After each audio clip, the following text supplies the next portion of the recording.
Toronto superfan Drake celebrated the Raptors' first ever NBA title at Jurassic Park last night, and after the historic win, Drake did not hold back. Say what?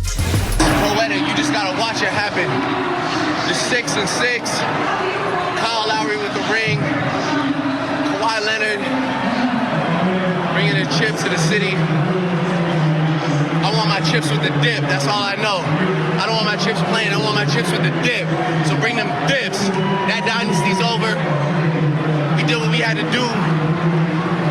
Praying for Katie, praying for Big Poppy, but tonight belongs to Toronto. It doesn't mean, it's not about what it means. You know what it means. You can turn your cameras up to the screen and know what it means. We did this. We did this off of heart. We did this off of love. We willed this into existence. We manifested this. I told you the first time. People like to make memes. Make another meme out of this. It's beautiful. Look at my brothers up there celebrating it. It is what it is. You see what my hat says. Not finals, not Eastern Conference, not nice try, or see you next year. Champions. Let's go. There's a lot. There's a lot to unpack there. Hey, man, he's been riding with them. That's his team. Been riding with them. That's funny. The picture behind Chris right now is great. That is Michael Jordan holding the trophy, but Drake. That's great. Listen, there's 37 million people in Canada. I am thrilled for 36,999,000. We got everyone but him. Yeah, but, looking forward to seeing Drake in the parade. Maybe a song, a little tribute to him and everything. Let's do it. I'm here for it, Drake. Drake for real held a post-game press conference for a game he didn't play in when he was in a different country. Yeah, but I'm the ambassador for the team, man. Don't be jealous, Nick. Okay. Hey, bruh. Congratulations, Drake. Toronto. Congratulations, Toronto. I was making a whole list. Canada. We went to, and Canada was going to be the third.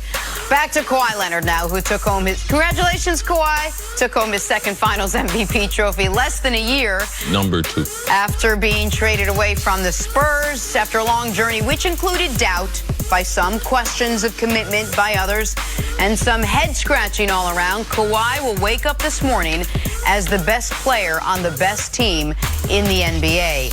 Here's Kawhi waxing poetic on this past year. A lot of people were doubting me. Thought I was either faking an injury or didn't want to play for a team. And that was disappointing to me that was out in the media, because I love the game of basketball.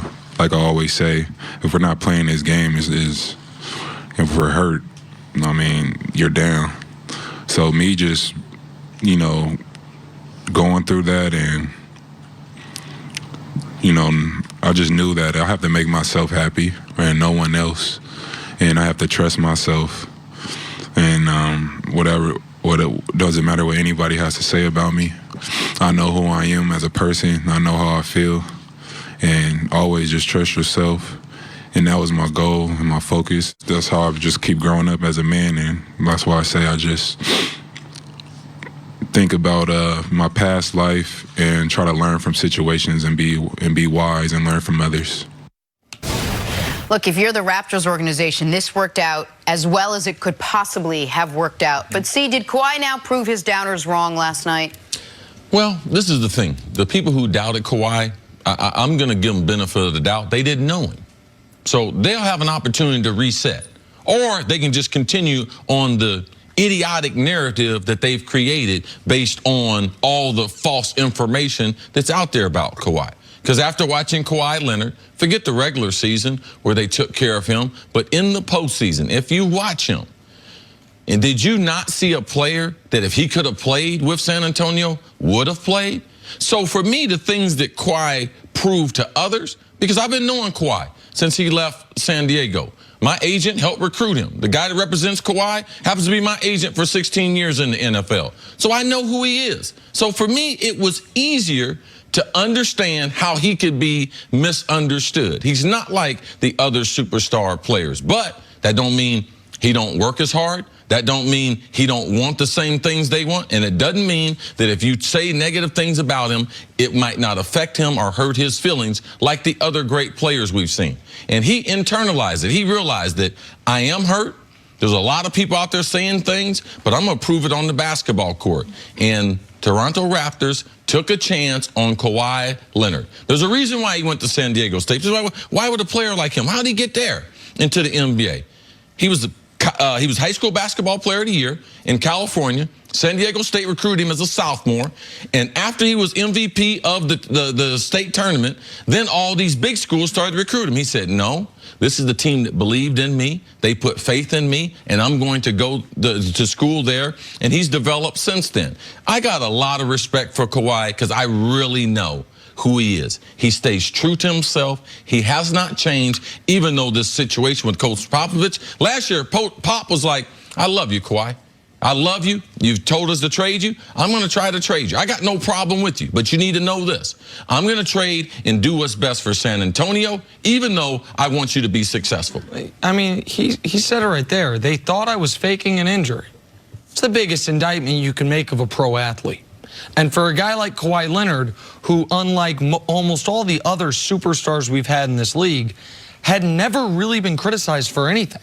He played for a team we don't talk much about. He's incredibly quiet. We knew nothing about him. All we knew was he went about his business, was a great defensive player, was developing into a great offensive player. And the entire sports media, to a degree, flipped on him pretty quick. I wasn't as hard on him as others, but I was hard on him last year because I had 20 years of believing the Spurs. If I'm being honest, I remember arguing with you about it. I told you. And I had Tony Parker, who had to me built a good reputation in this league, coming out, and I'm like, man, if you even have teammates coming out and questioning you.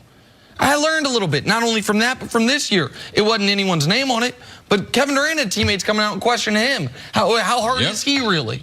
And he let that noise get to him. Well, I don't know if that happened, if he let the noise get to him, but ostensibly something forced him onto the court. Now he popped his Achilles. In sports, one of the cool things about sports, one of the clean things about sports are there winners and losers. Kawhi Leonard is the winner of this. Kawhi Leonard gets to have won the entire situation. He trusted his body. He did not get peer pressured or browbeaten and putting himself out there in a compromised state. He is now going to hit true free agency, get to play wherever he wants, and do it holding the title of reigning Finals MVP and two-time NBA champion. Where do you think Kawhi ends up next season? Let's see. Because we have so much I believe time number left. 2. He gets his second MVP, joining the class 1 of 3. Kareem Abdul-Jabbar did it with the Milwaukee Bucks, did it with the Lakers. LeBron did it with Cleveland, also did it with the Miami Heat. He has the opportunity.